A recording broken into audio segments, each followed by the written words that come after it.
राधे राधे प्यारे भक्तों, आप लोगों का स्वागत है मेरे प्यारे गोपाला और एस द रेड प्यारे गोपाला में। आज हम आपके लिए लेकर आए हैं मोक्षदा एकादशी की व्रत कथा। हम आशा करते हैं आपको व्रत कथा अच्छी लगेगी। लाइक कमेंट शेयर सब्सक्राइब करना ना भूलें। धन्यवाद।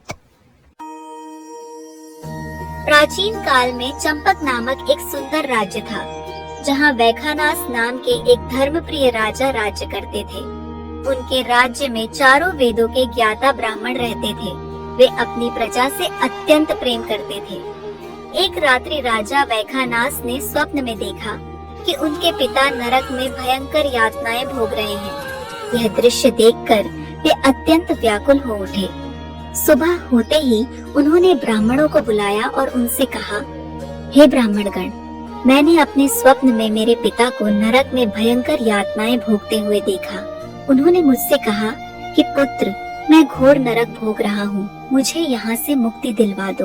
राजा ने ब्राह्मणों से कहा, कृपया आप मुझे बताइए कि मैं कौन सा उपाय करूँ जिससे मेरे पिता को मुक्ति मिल सके। ब्राह्मणों ने कहा, वर्तमान भूत और भविष्य के ज्ञाता पर्वत नाम के एक मुनि हैं। आप अपनी ये व्यथा उनसे जाकर कहें।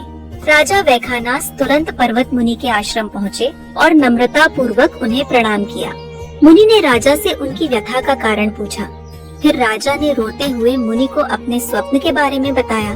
मुनि ने आंख बंद कर चिंतन किया और बोले, हे राजन, आपके पिता ने पूर्व जन्म में अपनी पत्नी के साथ माहवारी के समय जबरदस्ती संबंध बनाने की कोशिश करी थी।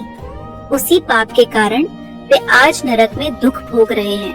यह सुनकर राजा दुखी होकर बोले, हे मुनिवर, कृपया मुझे कोई ऐसा व्रत या उपाय बताइए जिससे मेरे पिता को मुक्ति मिल सके।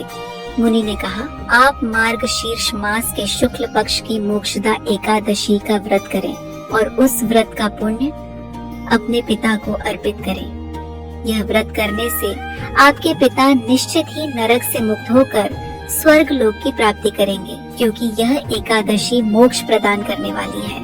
यह सुनकर राजा ने भगवान विष्णु की पूजा कर अत्यंत भक्ति और श्रद्धा से मोक्षदा एकादशी का व्रत किया और व्रत का सारा पुण्य अपने पिता को समर्पित कर दिया। राजा को उनके पिता ने दर्शन देते हुए कहा, हे पुत्र, तुम्हारा कल्याण हो। इतना कहकर उन्होंने स्वर्गलोक की ओर प्रस्थान किया। यह सुनकर राजा वैखानास अत्यंत प्रसन्न हुए। जो भक्त श्रद्धा पूर्वक इस व्रत का पालन करता है, वह न केवल अपने पापों से मुक्त होता है, बल्कि अपने पूर्वजों को भी मोक्ष दिलाकर स्वयं भगवान विष्णु के धाम को प्राप्त करता है। अगर आपको हमारी वीडियो अच्छी लगी हो तो लाइक कमेंट शेयर सब्सक्राइब ना करना और अपने रिश्तेदारों को और फैमिली मेंबर्स को शेयर जरूर करना। राधे राधे प्यारे भक्तों, आप लोगों को मोक्षदा एकादशी की हार्दिक शुभकामनाएं।